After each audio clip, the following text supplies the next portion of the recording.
So next circuit is oscillator circuit. Oscillator circuit നമ്മൾ feedback കണ്ടായിരുന്നു. Feedback use ചെയ്തിട്ടുള്ള സർക്യൂട്ടാണ് oscillator circuit.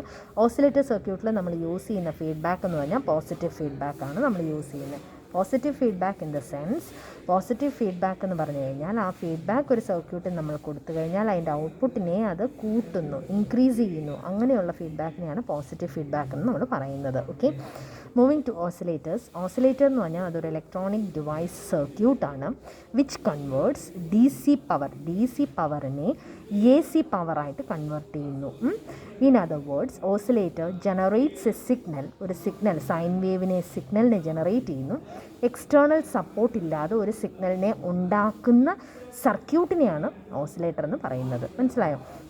According to the type of waveform produced, oscillators can be classified as sinusoidal oscillator. Sinusoidal oscillator എന്ന് പറഞ്ഞാൽ sine വേവിനെ generate ചെയ്യുന്ന oscillator, output is sine wave.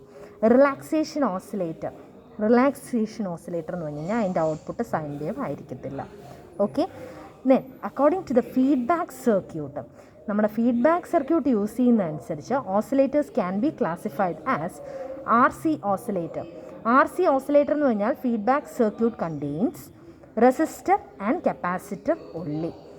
LC oscillator എന്ന് വെച്ച് കഴിഞ്ഞാൽ feedback circuit contains inductors as well as capacitors.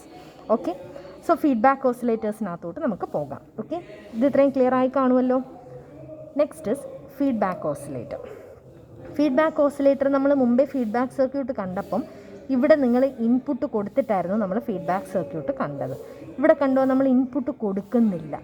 ഇതൊരു amplifier സർക്യൂട്ടാണ്, ഇത് ഫീഡ്ബാക്ക് നെറ്റ്വർക്കാണ്. അപ്പോൾ ഈ ഫീഡ്ബാക്ക് നേരെ വന്ന് ഇൻപുട്ടിലോട്ട് വന്ന് ഔട്ട്പുട്ടിനെ ജനറേറ്റ് ചെയ്യുന്നു എന്നതാണ് ഫീഡ്ബാക്ക് ഓസിലേറ്ററിൻ്റെ ബ്ലോക്ക് സ്കീമാറ്റിക്. ക്ലിയർ ആയോ? A indicates amplifier in the sense എന്താണ്? Biasing network. B indicates the feedback circuit, ഇത് ബയാസിങ് ആണ് കേട്ടോ. അപ്പോൾ ഇതിന് ഇൻപുട്ട് എന്താണ്? D C power, that is VCC. മനസ്സിലായോ? ഫീഡ്ബാക്ക് ആണ് ഇൻപുട്ടായിട്ട് വരുന്നത്. You are getting output. A is nothing but V out by V in, gain of the circuit. B is the feedback network gain, that is VI by VO. Clear ആയോ? So the condition for oscillation is A beta is equal to 1 or AB is equal to 1. ഇതാണ് ഒരു oscillator സർക്യൂട്ടിന് oscillation തരാനുള്ള condition. ഈ കണ്ടീഷൻ്റെ പേരാണ് BARC Heusen criteria. ഇതിനെ നമുക്ക് രണ്ട് രീതിയിൽ പറയാൻ പറ്റും. That is A beta is equal to 1, that is a point of gain of the amplifier of feedback factor must be exactly unity, or loop gain should be unity. മനസ്സിലായോ? or angle of A beta is equal to 0 or 2 pi or 4 pi. That is the total phase shift should be 0 or multiples of 2 pi. These are the two conditions for Barkhausen criteria. Is it clear? ഇതാണ് നമ്മളുടെ ഈ ബാർഖൗസൻ criteria satisfy ചെയ്തിരിക്കണം നമ്മളുടെ oscillator സർക്യൂട്ടിൽ. Moving to the first and the basic oscillator circuit, RC phase shift oscillator. RC phase shift oscillator സർക്യൂട്ടാണ് ഈ വരച്ച് വെച്ചേക്കുന്നത്. ഇത് വരയ്ക്കുമ്പോൾ സൈഡിൽ വെരി ഇമ്പോർട്ടൻറ്റ് ഒരു 3 സ്റ്റാറും ഒക്കെ കൊടുത്തേരെ. Very very important circuit RC phase shift oscillator. ഇതിൻ്റെ വർക്കിംഗ് നമ്മൾ പറയുവാണെങ്കിൽ NPN ട്രാൻസിസ്റ്റർ ഉണ്ട്, കോമൺ എമിറ്റർ മോഡിലാണ്. എമിറ്ററിൽ ഒരു റെസിസ്റ്റൻസ്, കളക്ടറിൽ ഒരു resistance, R1 R2 potential divider ബയാസിങ്ങിനുള്ള പൊട്ടൻഷ്യൽ ഡിവൈഡർ ബയാസിങ്ങിൻ്റെ VCC കൊടുത്തിട്ടുണ്ട്. സോ ഇതിൻ്റെ ബയാസിങ് ഏതാണ്? R1 R2. Okay, this is ground. ഇനി ഇതിന് ഫീഡ്ബാക്ക് നെറ്റ്വർക്കിനകത്ത് നമ്മൾ കപ്പാസിറ്റർ, ഒരു റെസിസ്റ്റർ, അഗെയിൻ അനദർ കപ്പാസിറ്റർ, ഒരു resistor, and you are feedbacking that to input. മനസ്സിലായോ? ഇതാണ് നിങ്ങളുടെ ഫീഡ്ബാക്ക് നെറ്റ്വർക്ക്. മനസ്സിലായോ? അപ്പോൾ RC നെറ്റ്വർക്കാണ് നിങ്ങൾ ഫീഡ്ബാക്ക് ചെയ്യുന്നത്. ഈ RC നെറ്റ്വർക്ക് നിങ്ങൾ ഫീഡ്ബാക്ക് ചെയ്യുന്നതുകൊണ്ട് ഇതിനെ നമ്മൾക്ക് എന്ത് വിളിക്കാം? RC ഓസിലേറ്റർ എന്ന് നമുക്ക് വിളിക്കാൻ പറ്റും, ഓർ സിനുസോയ്ഡൽ ഓസിലേറ്റർ.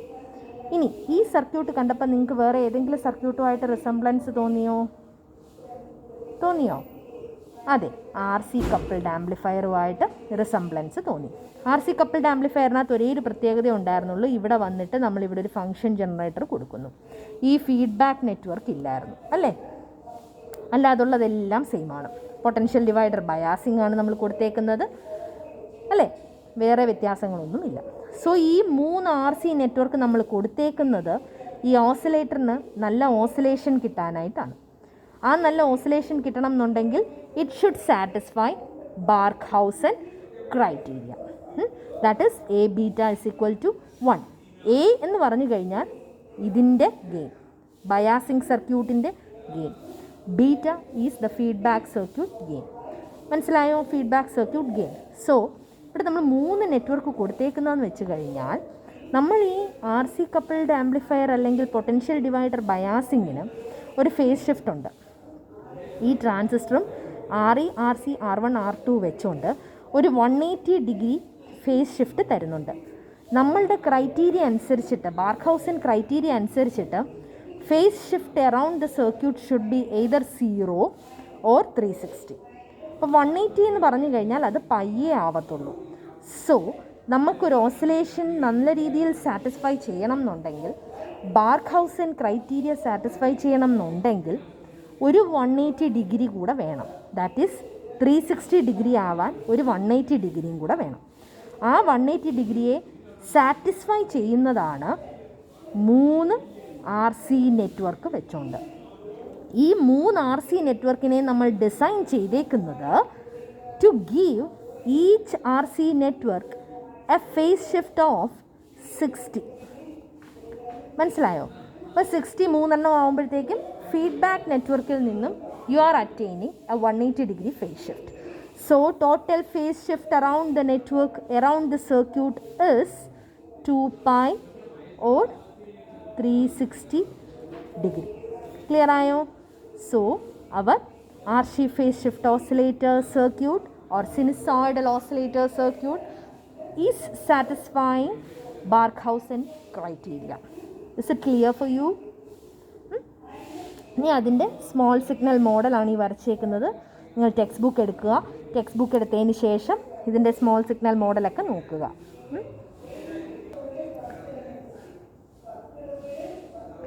സോ നമ്മുടെ സ്മോൾ സിഗ്നൽ മോഡൽ വരയ്ക്കാൻ നമ്മൾ ഹൈബ്രിഡ് പാരാമീറ്റർ വഴി പഠിച്ചിട്ടുണ്ടായിരുന്നു. ആ ഹൈബ്രിഡ് പാരാമീറ്റർ വഴി നമ്മൾ ഈ സർക്യൂട്ടിൻ്റെ സ്മോൾ സിഗ്നൽ മോഡൽ വരച്ചു. സ്മോൾ സിഗ്നൽ മോഡൽ വരച്ചതിന് ശേഷം അതിൻ്റെ ഓരോ ലൂപ്പ് ഇക്വേഷൻസ് എഴുതുന്നു. Taking loop 1, finding out an equation for current I1. Next from loop 2 U are getting another equation. From loop 3 you are getting another equation. So these are the equations. You are equating those equations to find the frequency. ഏത് ലൂപ്പിൽ നിന്ന് എടുക്കുന്ന ഇക്വേഷനിൽ നിന്നാണോ നിങ്ങൾക്ക് frequency of oscillation കണ്ടുപിടിക്കാൻ പറ്റുന്നതെന്നുള്ളത് നോക്കും. ആ ഫ്രീക്വൻസി ഓഫ് ഓസിലേഷൻ ആണ് നമ്മളുടെ RC ഫേസ് ഷിഫ്റ്റ് ഓസിലേറ്റർ എന്ന സർക്യൂട്ടിൻ്റെ ഫ്രീക്വൻസി ഓഫ് ഓസിലേഷൻ നമ്മൾ ഡിസൈൻ ചെയ്യുന്നത്. ഫ്രം ലൂപ്പ് 3 നമുക്ക് ആദ്യത്തെ ലൂപ്പിൽ നിന്നും പ്രത്യേകിച്ച് ഒന്നും കണ്ടുപിടിക്കാൻ കിട്ടിയില്ല ഫ്രീക്വൻസി. രണ്ടാമത്തെ ലൂപ്പിൽ നിന്നും ഒന്നും കിട്ടിയില്ല. From third loop you are getting some equations and from third loop you are getting 3 equations for I1, I2 and I3. ഈ 3 ഇക്വേഷനും കൂടെ ചേർത്ത് നമ്മൾ ഒരു മെട്രിക്സ് ഫോം ചെയ്ത് you are finding out the value for എഫിൻ്റെ വാല്യൂ നമ്മൾ കണ്ടുപിടിക്കുകയാണ്. ഫ്രം ഡിറ്റർമിനൻറ്റ് വാല്യൂ വെച്ചിട്ട് you are finding out the value for F. So എഫിൻ്റെ വാല്യൂ നമ്മൾ കണ്ടുപിടിക്കുന്നു. You are getting some equations like this. നിങ്ങൾ കണ്ടുപിടിക്കണം. കണ്ടുപിടിച്ചതിന് ശേഷം get the value for F, frequency of oscillation. അങ്ങനെ നമ്മൾ thus a phase shift oscillator using BJT will not oscillate beta less than ഇവിടെ കണ്ടുപിടിച്ച വാല്യൂ അത് നമുക്ക് നോക്കണ്ട. ഫ്രീക്വൻസി ഓഫ് ഓസിലേഷൻ്റെ വാല്യൂ മാത്രം നമുക്ക് കണ്ടുപിടിച്ച് നിർത്താം. ഓക്കെ, നമ്മൾ കണ്ടുപിടിച്ച് വാല്യൂസ് നോക്കിയിട്ട് നിങ്ങൾ പറയുക, ഡൗട്ട്സ് ഉള്ളത് ചോദിക്കുക. Very very important topic. ഒരു 3 ഇൻറ്റു മാർക്കൊക്കെ ഇട്ട് പഠിക്കുക.